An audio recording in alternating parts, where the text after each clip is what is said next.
Hello class, welcome to our LFCS online class. Myself Sandhya Tiwari, your SST teacher.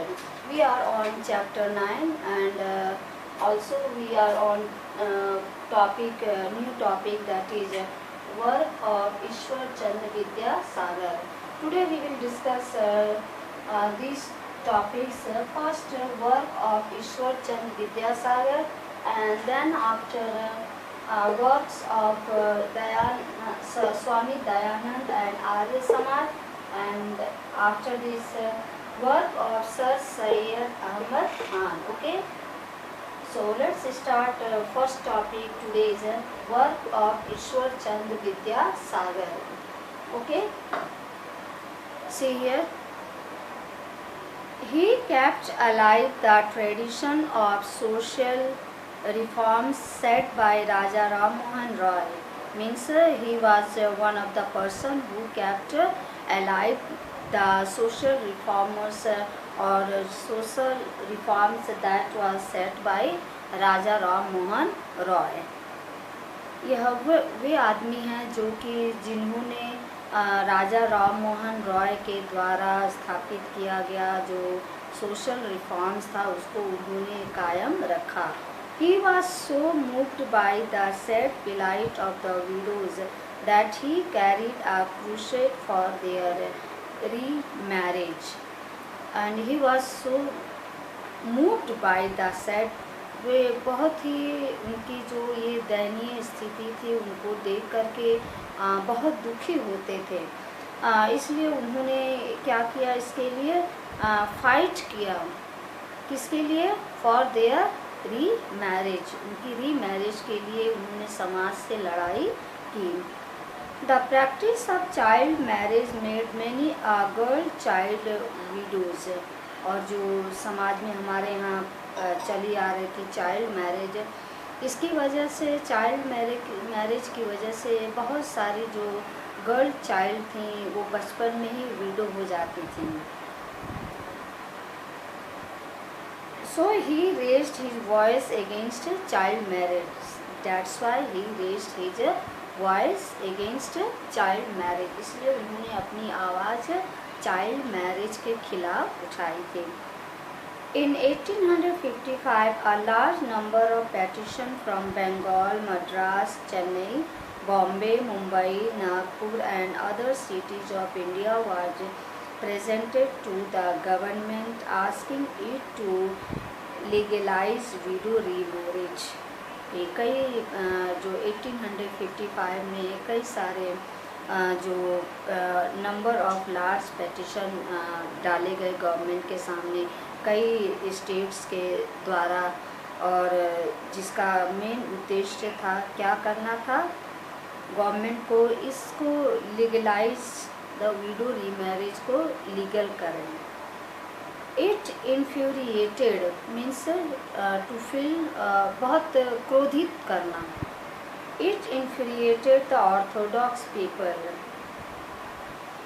people who even threatened to murder him, but he remained dauntless and performed the marriage of 25 widows between 1855 and 1860 AD. और क्या था, उनके वो बहुत ही क्रुद्ध हो गए. और जो कौन क्रुद्ध हो गया? जो ऑर्थोडॉक्स पीपल थे. ऑर्थोडॉक्स मीन्स क्या है? जो कि रिलीजियस प्लेस में जो लोग अपनी जगह पर सही होते हैं, उन लोगों का गुस्सा बहुत उत्तेजित हो गया, बहुत गुस्से में थे. And also threaten them what murder him, but he remained. लेकिन वे फिर भी क्या कहते हैं, नीडर बने रहे. और उन्होंने उसी बीच में 25 विडो रीमैरिज उन्होंने करवाए, जो कि 1855 से लेकर के 1860 के बीच में उन्होंने 20 विडो रीमैरिज करवाए. This was a challenge to the orthodox people. After all his life he opposed polygamy. This was one of the challenge to the Orthodox people, and also for his long life he opposed the system of polygamy. His aim was to bring an awakening among women. That is why he opened 25 girls' schools, which he ran at his own expense. And his main motto of his life, main aim of his life, to bring awakening among the women, and for that he had opened 25 girls' school, and without any help. He opened all these schools only um, by expanding his own expenditure. उन्होंने अपने ही खर्चे के बलबूते पर इतने सारे schools उन्होंने open किए. In the beginning, parents of girl students were subjected to social boycott by the Orthodox people, who believed that after receiving Western education, these girls would not be able to perform their duties as mothers and wives. कुछ Orthodox people का ये भी मानना था क्या कि ये अगर गर्ल्स वेस्टर्न एजुकेशन इनको मिल गया तो ये ना तो घर के कामों में मन लगाएंगी और ना ही एक अच्छी मदर हो पाएंगी और ना ही एक अच्छी हाउसवाइफ या वाइफ बन पाएंगी. Now works of Swami Dayanand and Arya Samaj. In the field of social reforms, the work of Swami Dayanand and Arya Samaj was similar to that of Raja Ram Mohan Roy. इस फील्ड में सोशल जो कि ये field है reform में, इसमें स्वामी दयानंद और आर्य समाज का वर्क सेम टू सेम था. सिमिलरिटीज थी किसके वर्क से? राजा राम मोहन के वर्क से. First he regarded the sati as a sin and vehemently condemned this system. उन्होंने पहले क्या कहा कि उन्होंने कहा कि यह सती सिस्टम एक सीन है और उसको उग्रवाद के साथ उन्होंने इस सिस्टम को ख़त्म करने की ठानी. सेकेंड, ही फेवर्ड विडो रीमैरिज. दूसरा क्या था? वो किस फेवर में थे? विडो रीमैरिज के फेवर में थे. He oppose the practice of child marriage. Special schools for the education of girls were opened in different parts of the country. और वो किस चीज़ को अपोज करते थे? चाइल्ड मैरिज को अपोज करते थे, और इसलिए उन्होंने स्पेशली गर्ल्स के लिए स्कूल्स ओपन किए लगभग कंट्री के हर एक पार्ट में. Okay, this is a great contribution of Swami Dayanand. The Arya Samaj work for the uplift and emancipation of women.